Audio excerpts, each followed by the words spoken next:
इस दिन Shakeel over time की वजह से थोड़ा लेट हो गया था, इसलिए जिस वक्त वो अपनी गली में मुड़ा शाम की अज़ानें हो चुकी थी। मगर ऐसा चूँकि इसके साथ वक्तन फ़वक्तन होता रहता था, इसलिए इसकी रफ्तार मामूल के मुताबिक थी।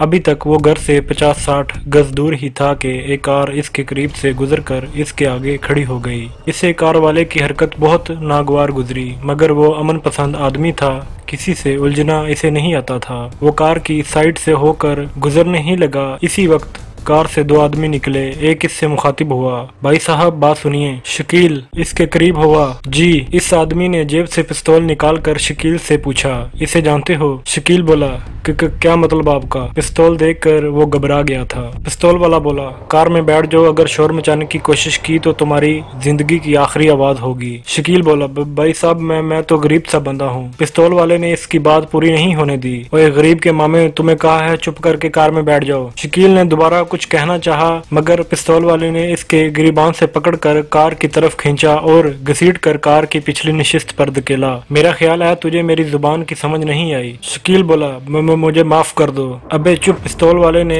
पिस्तौल की नाल इसके मुंह में घुसेड़ी और शकील की जुबान को ब्रेक लग गई। ड्राइवर ने कार आगे बढ़ा दी। शकील को इन्होंने पिछली नशिस्त पर अपने दरमियान बिठा दिया। शकील का दिल बुरी तरह से धड़क रहा था। इस किस्म का हादसा इसके साथ पहली दफा पेश आया था और वो इसकी तोजी करने से कासिर था। रोड पर आते ही ड्राइवर मुस्तफसिर हुआ, कहाँ जाना है? इस मर्तबा भी पिस्तौल वाला ही बोला, साईं शेरे के डेरे पर। कार वाला असबात में सर हिलाकर खामोश रहा। 20 से 50 मिनट की ड्राइविंग के बाद कार एक दरमियाने से मकान के सामने जा रुकी। कार का हारन सुनकर गेट खुल गया। चंद लम्हे बाद वो शकील को लिए एक बड़े से कमरे में दाखिल हुए। कमरे में शेर खान अकेला था। शकील को लाने वाले आदमी सलाम साईं कहते हुए अंदर दाखिल हुए। शेर खान ने तंजिया लहजे में पूछा, यही है सैयद इस्माइल शाह का दोस्त? उसे लाने वाले बोले, जी साईं। इसने शकील से पूछा, हाँ भाई बचुंगड़े, कहाँ छुपा रखा है इसे? शकील की जुबान लड़खड़ाने लगी। किसे सरकार? शेरा बोला, अपनी बहन के कसम को। पिस्तौल वाले ने इसे कुल्हों पर लात रसीद की। वो उछल कर शेरे के कदमों में जा गिरा। शेर खान बोला, सचल मियाँ आराम से, देखो गरीब नीचे गिर गया है। उसे लात मारने वाला बोला, ये बड़ा गुनाह है साईं, ऐसे लोग लातों के भूत होते हैं, बातें इनके सर से गुजर जाती हैं। शकील बोला, खुदा कसम सरकार मुझे नहीं पता, आप किसके मुतालिक पूछ रहे हैं? शकील खड़ा हो गया। खौफ से इसकी टांगें कांपने लगी थी। शेर खान बोला, इस्माइल शाह कहाँ है? इस्माइल शाह जानते हो ना इसे? शेर खान ने वजाहत की। शकील बोला, जी सरकार जानता हूँ, वो हवालात में बंद है।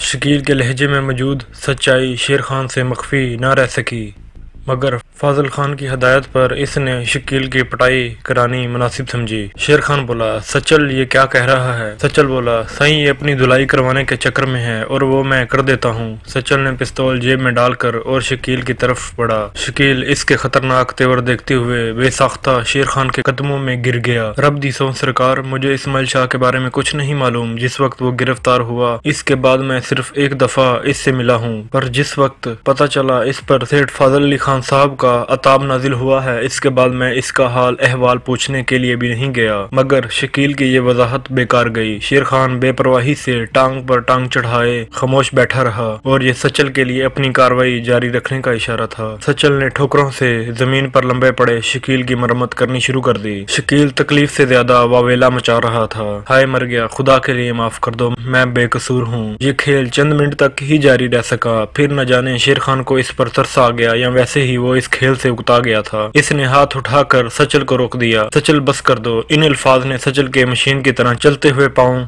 को रोक दिया। सचल के पीछे होते ही वो शकील से मुखातिब हुआ, बच्चे तुझे हम छोड़ रहे हैं, लेकिन याद रहे जैसे ही तुझे इस्माइल शाह के बारे में कुछ पता चले फौरन हमें इतला करनी है, समझ गए ना? शकील जल्दी से हाथ बांधते हुए बोला, जी सरकार बिल्कुल ठीक है, जैसे ही मुझे इसके बारे में मालूम हुआ मैं आप सरकार के पास आकर बता दूंगा। शेर खान बोला, यहाँ आने की जरूरत नहीं। शेर खान सचल की तरफ मतवजा हुआ। सचल इसे अपना फोन नंबर दे दो, इस्माइल शाह के मुतालिक कुछ भी पता चले ये तुझे फौरन फोन पर बता देगा। शकील बोला, ठीक है सरकार, जैसे ही इसके मुतालिक कुछ मालूम हुआ मैं आपको मुतला कर दूंगा। सचल से पहले शकील बोल उठा और इसकी ताबेदारी देखते हुए शेर खान के लबों पर मुस्कुराहट रेंग गई। अगले चंद मिनट में ही शकील सचल का फोन नंबर लिए इस इमारत से बाहर आ चुका था। घर की तरफ जाते हुए इसके दिल से अपनी माँ के लिए दुआएं निकल रही थी। अगर वो इसकी नसीहत पर अमल ना करता तो ना जाने इसका क्या हश्र होता। रोशनी के शहर कराची को तारीख करने की साजिशें बेनकाब, भारतीय एजेंसी रो की चालबाजियां मक्कारियां, एक ऐसे नौजवान की दास्तान जिसे हालात ने दहशतगर्द बनने पर मजबूर किया।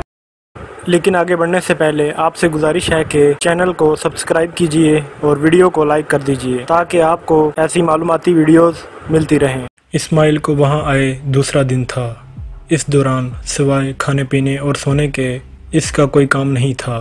पुलिस की मार की तकलीफ से भी अब इसे अफाका था, मगर इन बेकारी के दिनों में जहनी अजियत बढ़ गई थी। हवालात में ज़िंदगी ख़त्म होने का जो डर था वो महव हो चुका था और अब खुद को इस हाल तक पहुंचाने वालों के खिलाफ इंतकाम लेने की ख्वाहिश एक जुनून की सूरत इख्तियार कर गई थी। और इसकी ये ख्वाहिश फितरी थी, क्योंकि इंतकाम ऐसा जज्बा है जो जानवरों के अंदर भी पाया जाता है, और वो तो इंसान था, सोचने समझने वाला। इल्म ने इसके जहन को जिला बख्शी थी। वो एक आम इंसान से ज्यादा हसास था। माशरे में मौजूद तबकाती फ़र्क पहले भी इसे खलता था, मगर अब तो वो इस निज़ाम के हाथों इस मुकाम पर पहुंच गया था कि जिंदगी की आला कदरें अब इसके लिए बेमकसद होकर रह गई थी। इसकी मोहब्बत करने वाली माँ, शफीक बाप, मासूम बहन से सिर्फ इसलिए जीने का हक छीन लिया गया कि वो दौलतमंद नहीं थे। इनके पास पुलिस को देने के लिए रिश्वत मौजूद नहीं थी, मुकदमा लड़ने के लिए वकील की फीस नहीं थी, और ऐसे लोगों को तो जीने का कोई हक नहीं होता। इसके जहन में मिर्जा ताहिर हुसैन की आवाज गूंजी, हकदार को जब अपना हक ना मिले तो इसे छीन लेना चाहिए, मगर छीनने के लिए भी कुव्वत की जरूरत होती है जो इसके पास मफकूद थी, और अब इसने ये कुव्वत हासिल करनी थी, किसी भी कीमत पर, किसी भी तरह, कहीं से भी। वो इन्हीं सोचों में गर्क था कि दरवाजे पर हल्के से दस्तक हुई और फिर दस्तक देने वाला बगैर इजाजत मिले अंदर घुसाया, बल्कि गुस्साई। वो एक खूबसूरत दोशीदा थी और जिस किस्म के लिबास में थी वो कम से कम किसी गैर मर्द के कमरे में रात के इस पहर पहन कर जाने के लिए बिल्कुल मौजू नहीं था। आदाब। इसे मतवजा पाकर वो सुरीली आवाज में बोली। जवाबन इस्माइल ने सर हिलाने पर इत्तफाक किया। इसके अंदाज में वाज़ेह बेजारी थी। इस टाइम वो अपनी तन्हाई में किसी की मुदाखलत को पसंद नहीं कर सकता था, मगर वो इसकी बेजारी नजरअंदाज करते हुए नजाकत से चलते हुए इसके साथ बिस्तर पर आकर बैठ गई। इसने इतनी तेज किस्म की खुशबू लगाई हुई थी कि सारा कमरा महक उठा था। इसके बेतकल्लुफ अंदाज को देखकर इस्माइल हड़बड़ा कर उठ बैठा। आप कौन? मैं। इसके कानों में जलतरंग बजा। वो इसकी हंसी को इसके अलावा कोई नाम ना दे सका। मैं शहजादी हूँ। लामोहाला वो इसमें बामुसम्मा थी। अगर इस्माइल को इसका नाम रखने की दावत दी जाती तो इसे भी शहजादी के अलावा कोई नाम मौजू ना लगता। इस्माइल बोला, तो मैं आपकी क्या खिदमत कर सकता हूँ? इस्माइल पहले झटके से संभल चुका था। लड़की के अंदाज से लग रहा था जैसे वो किसी अहम हैसियत की मालिक हो, और वो हैसियत मिर्जा ताहिर हुसैन की बेटी होने के अलावा क्या हो सकती थी? लड़की बोली, मुझे अंकल ताहिर हुसैन ने आपकी तन्हाई दूर करने के लिए भेजा है। इस्माइल इसकी बात सुनकर हकला गया। जी। लड़की बोली, हाँ ना मिस्टर इस्माइल शाह, अंकल कह रहे थे कि आप बहुत मजलूम हैं और अकेले कमरे में पड़े पड़े न जाने क्या उल्टे सीधे ख्यालात आपके दिमाग में आ रहे होंगे, तो मैं जाकर गपशप करके आपकी तन्हाई दूर करूं। इसने मासूमियत से वजाहत की। इस्माइल को अपनी सोच पर शर्मिंदगी सी हुई कि तन्हाई दूर करने का मतलब इसने कुछ और समझा था, इसलिए वो हकला गया था। शुक्रिया मिस शहजादी, आपने मेरे लिए इतनी जहमत की। शहजादी बोली, जहमत की क्या बात है, मैं खुद भी अकेली हूँ। अम्मी अब्बू मेरे बचपन में ही फोत हो गए थे।